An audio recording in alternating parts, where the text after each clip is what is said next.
At dahil sa sinubok tayo gumawa ng pizza at syempre ginamit ko naman yung mga natutunan ko dati nung ako ay nagtatrabaho pa doon sa Greenwich sa Pilipinas. Ma-share ko nga po pala sa inyo na ako ay dating nagtatrabaho sa Greenwich sa Pilipinas at ako po ay naka-assign sa kitchen at yes, gumagawa po ako ng dough, nagtatoppings po ako ng pizza at lahat po ng mga pizza sa Greenwich na binibinta namin ay yes, ako po ang gumagawa nun at gumagawa din po ako ng pasta at ang lasagna.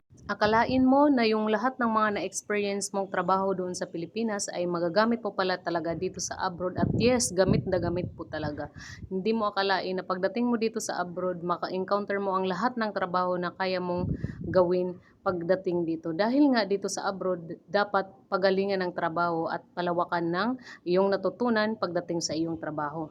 Alam nyo ba na sa almost 4 years kong pagtatrabaho dito sa abroad at dito sa kumpanyang ito ang first time kong gumawa ng pizza dahil nga sa nagkasubukan kami ng pizza chef namin na gumawa ng pizza at sabi niya, sige gusto kong makita kung ano ang gawa mo ng pizza kung talaga daw na mayroon talaga akong alam sa paggawa ng pizza. Kaya syempre ako naman ay nagpakitang gilas para sa aming chef at yes, dali-dali akong pumunta dito sa pizzahan namin at yes, kumuha ng dough, nagtapping sa tayan hanggang dito sa oven, sinundan niya ako dahil nga kami ay magluluto na ng ginawa kong pizza. Ang una ko palang ginawang pizza ay yun ay pinakamadali lang sa lahat gawin. Ayan ang margarita pizza, yes.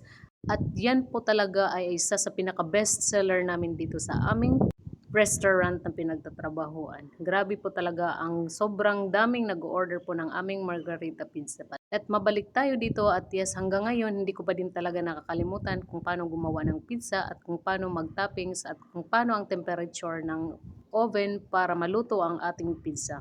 Alam mo kung ikaw talaga ay nag-i-enjoy at kung talaga nasa puso mo ang iyong trabaho, ikaw po ay hindi mapapagod at yes, mag-i-enjoy ka lang sa iyong ginagawa. Sa totoo lang, yan po talaga ang aking sikreto para hindi ko isipin na nakakapagod ang aking trabaho. Kailangan mo lang talaga i-enjoy ang lahat ng iyong ginagawa sa buhay at sa pagtatrabaho. At sa puntong ito na po ang ating finished product. And yes, here we go, our pizza margarita. And yes, sa puntong ito, i-slice na natin ang ating nagawang pizza at lutong-luto na po. At pagkatapos nito, yes, isi-share po natin sa ating mga katrabaho ang ating nagawang pizza para tikman na.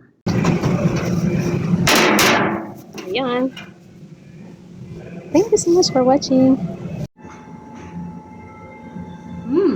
At tikiman session na at yan. Hanggang dito na lang po. Bye-bye.